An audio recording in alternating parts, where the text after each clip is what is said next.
వచ్చాడు. ఆ వాక్యం చెప్తున్నప్పుడు తల ఎత్తువానిగా నేను చేస్తానన్నటువంటి మాట రుజువైపోయింది.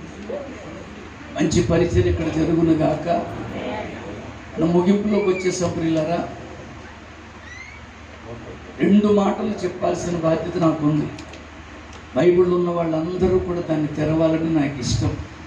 సమూయేలు 2వ గ్రంథం 7వ అధ్యాయం 29వ వచనం. సమూయేలు 2వ గ్రంథం 7వ అధ్యాయం. సమూయేలు అక్కడ ఉంటుంది, బంగారం. 7వ అధ్యాయం 29వ వచనం. దయచేసి